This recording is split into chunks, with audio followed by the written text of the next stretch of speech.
Oi, gente, boa noite. Boa noite. Tema de hoje, a gente vai falar sobre crença de não merecimento para vocês que sentem que não merecem estar num relacionamento feliz, sente que não merece ser amado. Isso é uma crença. Vamos falar sobre isso hoje. Oi, Andressa, Carol. Boa noite, gente. Estão me ouvindo?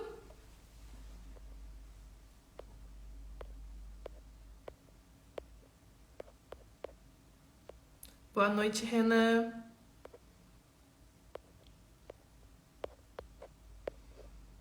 Boa noite, Lucas. Estão me ouvindo?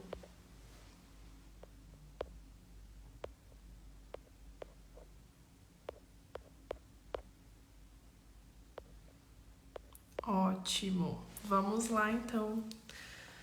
Então, nós vamos falar sobre você que sente que não merece estar em um relacionamento feliz, que não merece ser amado, que não é uma crença de não merecimento. Isso é uma crença inconsciente, é uma crença de autossabotagem. A pessoa, ela quer estar em um relacionamento feliz, porém, ela acha que ela não merece, que não é pra ela. E eu vou te explicar o porquê e eu vou te explicar como mudar isso, tá bom? Então, essa pessoa que ela tem esse tipo de crença inconsciente, essa crença de autossabotagem, ela nem sonha com algumas coisas. E eu vou falar assim mais da questão amorosa, mas isso não aparece só na questão amorosa, tá? Pode aparecer na vida financeira, na vida profissional, em outros tipos de relacionamentos também. E essa pessoa, ela nem sonha com esse relacionamento. Ela nem sonha com esse upgrade na vida dela, com esse trabalho, com essa saúde financeira, porque ela acha que não é pra ela. E como eu falei, isso pode acontecer na vida financeira, profissional e relacionamentos. Quando essa pessoa está ficando feliz, está se dando bem, está tendo sucesso, ela vai lá e se sabota. Por exemplo, ela está em um relacionamento feliz, aí ela vai lá e ou ela caça problema, ou ela faz alguma coisa para esse parceiro. Ela é o típico do neurótico que a gente chama na psicanálise.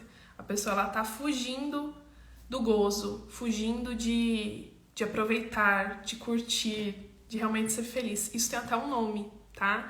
É chamado de querofobia, que é esse medo de ser feliz. É como se a pessoa que tá feliz, como se fosse uma prenúncia para alguma tragédia. Como se tivesse algo muito ruim que estivesse por vir. Boa noite, gente. Boa noite quem tá entrando.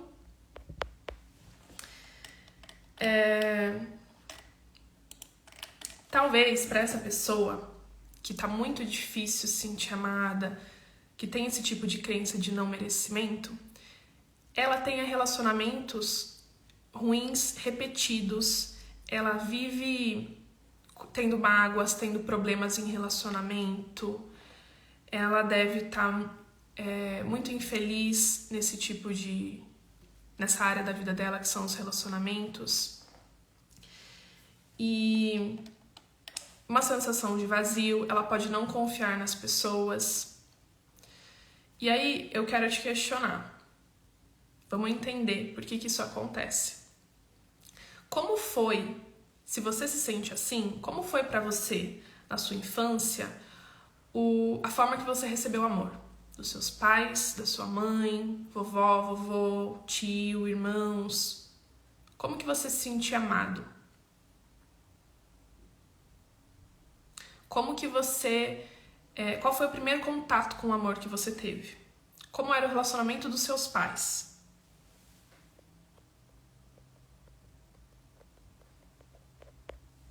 Boa noite, quem tá entrando. Talvez essa pessoa que tem esse tipo de crença, ela não tenha se sentido amada na infância, ou ela não identificou. Ela até pode ter sido amada, mas ela não identificou que ela estava sendo amada. Porém, isso não é sentença, tá, gente? Eu sempre falo isso aqui. O que aconteceu na sua infância É bom pra gente olhar e entender, mas não é sentença. Hoje, como adultos, qualquer um pode ressignificar esse tipo de coisa e mudar isso. Qual é o benefício de não ter esse tipo de crença? Benefício: ter o amor, reconhecer quando você está sendo amado e dar amor para o outro. Ter relacionamentos felizes. Se sentir merecedor desse tipo de coisa. Então vamos lá, vamos ao que interessa. Qual é o comportamento dessas pessoas que têm essa crença de não merecimento? Como que elas agem? Primeira coisa, ela quer compensar tudo de bom que ela ganha, que fazem pra ela. E compensar é diferente de retribuir. Por exemplo, essa pessoa ganhou um presente de alguém que gosta dela. Ela vai querer compensar no mesmo valor, como se fosse uma obrigação. Alguém deu uma carona pra ela. Ela vai querer dar uma carona também. Ela tá sempre assim, como se ela estivesse no negativo. Porque ela não acha que ela merece. Então, quando ela recebe algo de bom, ela quer compensar e não retribuir. Retribuir é bom.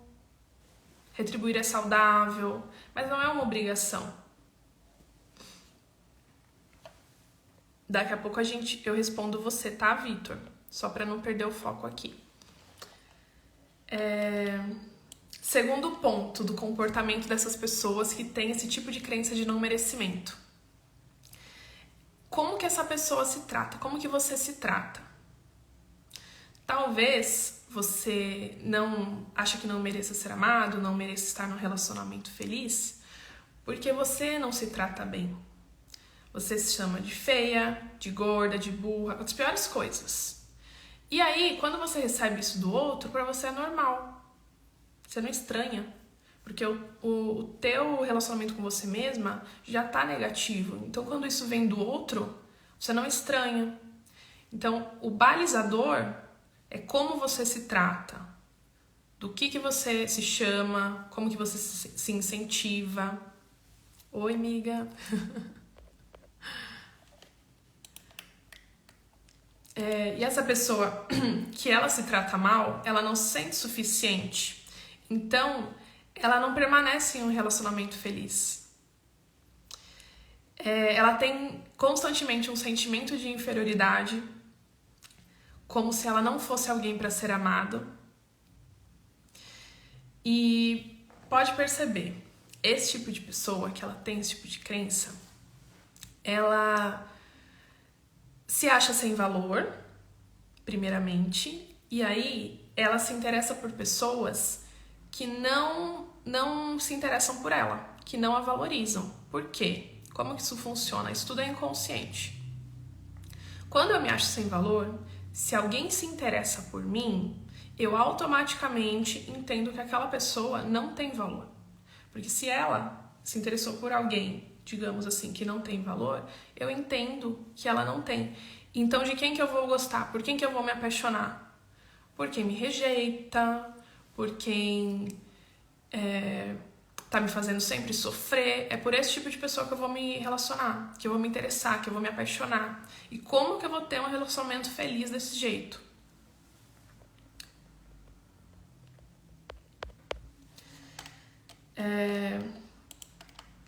Outro comportamento das pessoas com esse tipo de crença. Talvez ela esteja se punindo por alguma coisa. Ela acha que ela tem culpa de alguma coisa e ela não merece ser feliz. Ela não merece estar nesse relacionamento. Ela não merece, como ela se culpa por alguma coisa, ela não merece viver esse relacionamento bom. Eu assisti um trechinho, gente, do filme da Toy Story. Eu acho que é o quarto, não me lembro agora. Não sei se vocês já viram. Mas tem um personagem novo no filme, que é o Garfinho. O Garfinho, ele é um brinquedinho que foi montado pela menininha lá do Toy Story. E ele é feito de coisinhas descartáveis. Ele é um garfinho descartável, que ela colocou olhinho, boquinha, mãozinha e tudo mais, e ele vira um brinquedo. Esse garfinho, ele vira o brinquedo mais amado da menininha lá, esqueci o nome dela. Ele vira o brinquedo mais amado. Disney e suas lições ali por trás, né? Só que esse garfinho, ele tá o tempo todo querendo voltar pro lixo. Todos os brinquedos queriam estar na posição dele, que é a posição de ser o mais amado pela menininha, porém, ele sempre quer voltar pro lixo. O que é isso? É crença de não merecimento. Ele não aproveita ser o brinquedo favorito. A Disney usa esses desenhos, mas tem muito significado por trás, né? Eu adoro aquele Divertidamente também. Tem muito significado. Às vezes essa pessoa que tem essa crença de não merecimento, ela passou por muitos traumas, muita dificuldade na infância. Então, ela tá sempre acostumada com o pior. Ela tá sempre acostumada com coisas ruins acontecendo, sempre acostumada com tragédia, com só coisas ruins na vida dela. Então ela tá sempre esperando isso. Às vezes as coisas estão indo bem, mas ela já tá esperando o que vai acontecer. É aquela pessoa que fica caçando pelo em ovo, digamos assim. Está tudo muito calmo, ela estranha. Ela fica já esperando a próxima tragédia, ou ela mesmo se coloca nessas situações. Se ela tá num relacionamento, ela vai lá e faz alguma coisa para sabotar aquele relacionamento. Outro comportamento também que pode ser para essa pessoa que sente que não tem merecimento. Sim, então se uma pessoa assim se relacionar com um narcisista, os danos seriam bem grandes. Sim, um narcisista, ele geralmente se relaciona com pessoas vulneráveis.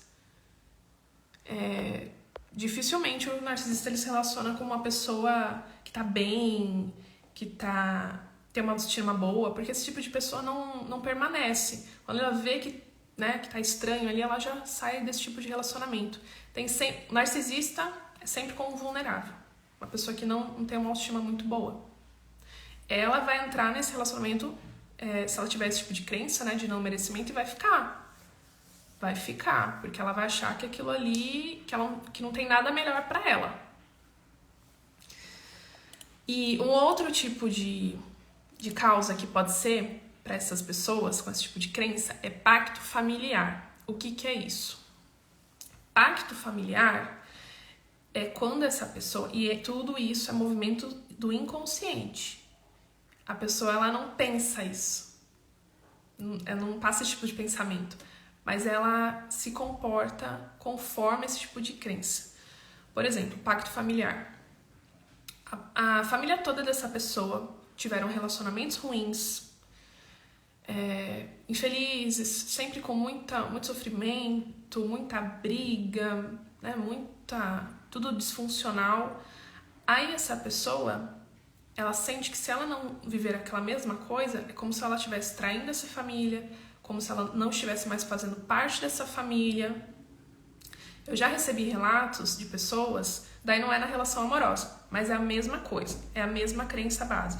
Por exemplo, a pessoa tá ganhando bem, ela é promovida, ela entra num emprego bom, né, tá tendo sucesso profissional, financeiro. Ela sente que ela tá traindo a família, porque a família tá cheia de dívidas, porque a família é tudo muito sofrido. Então ela não se permite gozar no sentido de ser feliz, de aproveitar. Ela sente que ela está traindo a família. E aí ela vai lá e faz de tudo para sair dessa situação, para voltar para a situação que a família sempre foi. Eu fui procurar na internet um caso de um americano que ganhou não sei quantos milhões lá nos Estados Unidos e conseguiu gastar tudo. Eu queria achar o nome dele para mostrar para vocês, não achei. Mas apareceu tanto caso de pessoas que ganham na loteria e gastam tudo. É a pessoa que sente que não tem crença de merecimento. É a pessoa que, quando o dinheiro tá na mão dela, ela quer se livrar, porque ela acha que ela não merece aquilo. Ela sai distribuindo, ela sai gastando tudo, quer se livrar do dinheiro. E aí volta a estaca zero. Porque tem casos assim que são milhões, é muito dinheiro. Eu não sei nem como a pessoa consegue gastar, mas eles conseguem se livrar.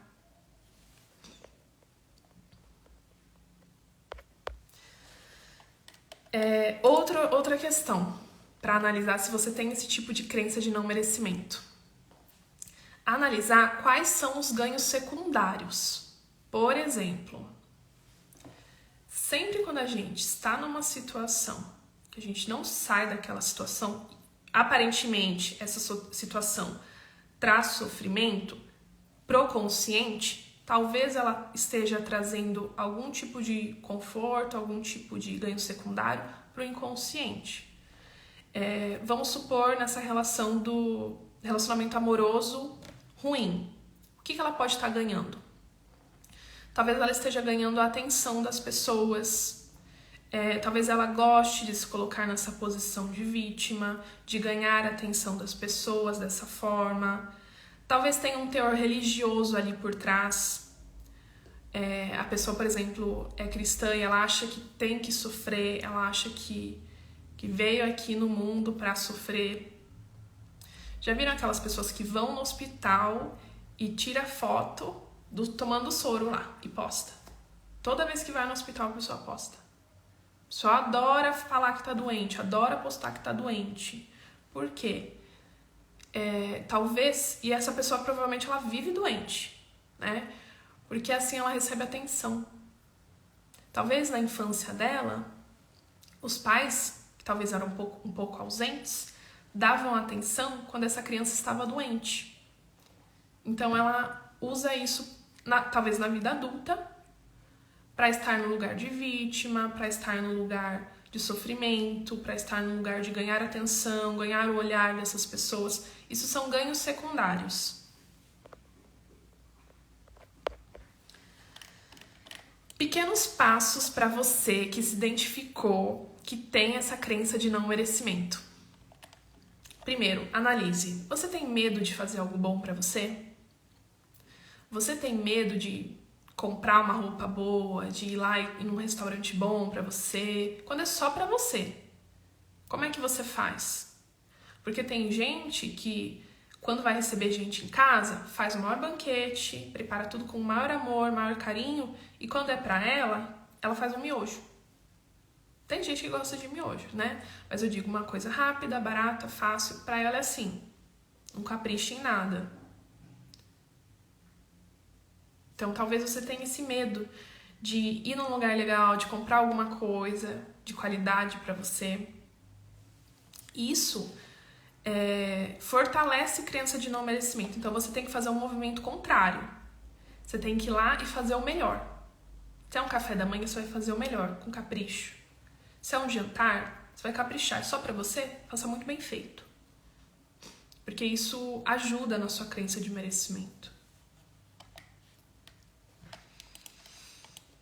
Ainda nessa linha, pra você que tem esse tipo de crença de não merecimento, dê o seu melhor pra você, pro seu parceiro e pro mundo.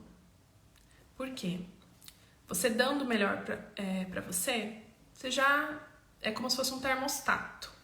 Vocês sabem o que é termostato? É um aparelhinho que ele regula a temperatura do ambiente. Né? Então, digamos assim, você está acostumada com uma coisa muito boa, você vai aceitar coisas muito boas das pessoas. Quando você se trata assim. E aí você dá o melhor pro seu parceiro, para você sentir que sim, que você é um bom parceiro, uma boa companheira, uma boa namorada, uma boa esposa, um bom marido. Então a pessoa tem ganhos estando com você, ela também está numa relação se sentindo amada e dê o seu melhor pro mundo, porque isso traz também sensação de utilidade, de suficiência, de capacidade. Então essas 3 coisas, dê o seu melhor para você, pro seu parceiro e pro mundo. Geralmente, essa pessoa que tem crença de não merecimento, ela tem medo de perder o pouco, tem medo de perder migalhas. ela tem um sentimento de escassez. Como se esse parceiro fosse o único da Terra. Única, salvo sim. Como se esse parceiro fosse, nossa, o último. Ele nem é tão bom assim. Mas essa crença de escassez não deixa ela sair desse relacionamento porque ela acha que não vai encontrar nada melhor, que ela não merece nada melhor. Então ela nem luta por um relacionamento melhor. Como se não tivesse nada mais pra ela fora daquilo. É um pensamento de escassez isso. Ela se conforma com as migalhas. E aquela coisa, né? Quando você para de aceitar migalhas, que o banquete vem. Enquanto você tá aceitando ali as migalhas, não vai sair disso.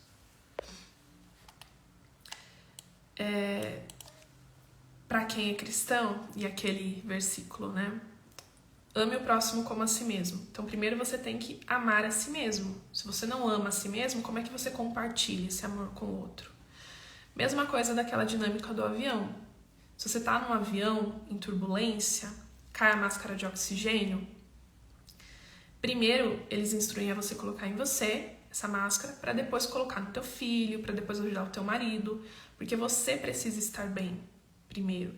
Para você aceitar um relacionamento feliz, para você aceitar ser amado, é a mesma coisa. Você tem que se amar primeiro, porque daí você vai balizar o comportamento do outro. E como é que você se ama, né? É uma coisa tão clichê que a gente ouve tanto. Como é que você se ama?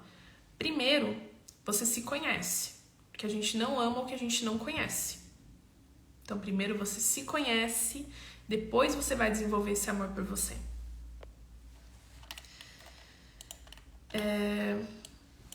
Outro movimento para você que tem essa crença de não merecimento fazer. Perceba o que é o amor para você. Às vezes, o amor para você é algo muito bom, muito maravilhoso, muito perfeito e inalcançável. Então você vai achar que aquilo é inatingível, que nunca vai ser para você. Ou talvez o significado de amor para você seja sofrimento, seja dor, angústia. E aí quando você estiver num relacionamento, você vai achar que aquilo ali é amor. Ou você vai achar que esse amor tão perfeito, ele nunca vai acontecer. Então, o que você precisa fazer? Ressignificar o que é o amor. Ter uma nova definição de amor. E eu vou falar brevemente aqui. O que é o amor saudável? O que é um relacionamento saudável? Um relacionamento bom, feliz. Primeiro, em um relacionamento saudável, nós temos 50% de um e 50% do outro. Como assim? Um cede, o outro cede. Um compreende, o outro compreende. Um abre mão, o outro abre mão. Então, nós temos movimentos dos dois lados. 50% de um, 50% do outro. É como se fosse 3 mundinhos. Eu gosto de falar dos meus pacientes assim. Oi, Daphne. Meu Deus, mais uma Daphne. Então, esse relacionamento saudável é como se fosse 3 mundinhos. O meu mundinho, o seu e o nosso. Se é só o meu e o seu, as pessoas estão distantes, não tem comunicação, não tem parceria, não tem troca. Se é só o nós, não tem liberdade, não tem individualidade, não tem eu, não tem você, só tem nós. Então, o saudável é ter o meu mundinho, o seu mundinho e o nosso. 50% de um, 50% do outro. Em um relacionamento saudável, as suas opiniões importam, os seus sentimentos importam, a sua vontade importa, os seus desejos importam. Você tem liberdade. O relacionamento não é a única faceta da sua vida e nem na vida do seu parceiro. Vocês têm outras facetas na vida de vocês. Vocês têm liberdade, vocês têm outras áreas da vida desenvolvidas. Vocês não olham só para o relacionamento amoroso. Em um relacionamento amoroso saudável, você não precisa se modificar para caber ali dentro. Você não precisa se moldar a esse outro. Você não precisa vestir uma coisa que não é sua, usar uma máscara que não é você. Você pode ser você ali dentro desse relacionamento. E em um relacionamento saudável, o que mais que tem? Apoio. Vocês se apoiam. Vocês são companheiros. Vocês têm mais felicidade do que estresse.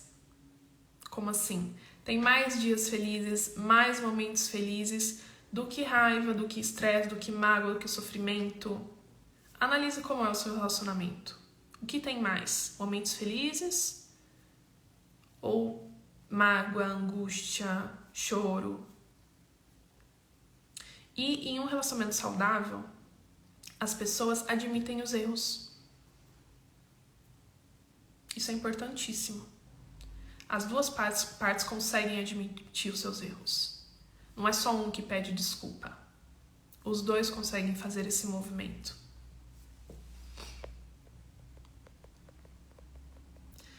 Deixa eu ver, tinha uma pergunta lá em cima.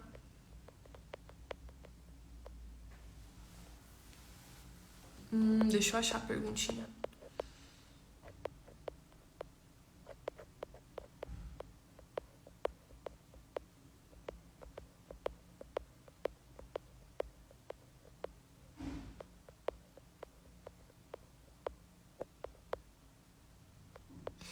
Aqui.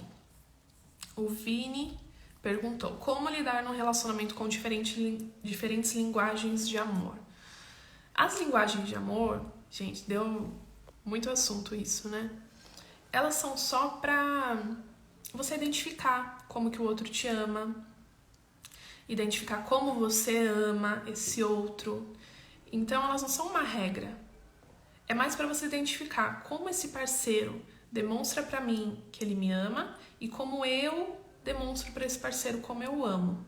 Vocês podem conversar sobre isso e fazer movimentos novos. Por exemplo, se eu recebo amor por atos de serviço e o meu parceiro por toque físico, eu posso investir tempo, investir energia para demonstrar mais com toque físico e ele demonstrar mais com a minha linguagem, que seria atos de serviço. Só que isso não é o natural. Vocês podem fazer esse movimento, mas o que é o natural? É eu saber ler quando esse parceiro está demonstrando amor. Isso é o mais fácil, porque isso é o que vai fluir. Então você pode passar a identificar o amor que esse parceiro te dá.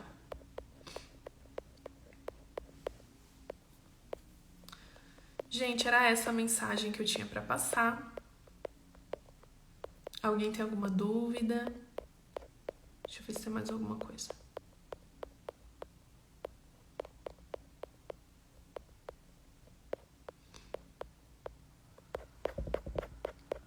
Bom, era isso, gente. Vou deixar bem curtinha, né? Bem rapidinha a live, mas era para ser bem objetivo mesmo. E vou deixar salvo no perfil. Você que perdeu, quer assistir tudo lá desde o começo, tá bom? Ela ficou. Boa noite, gente. Um beijo. A gente se vê lá nos stories. Tchau, tchau.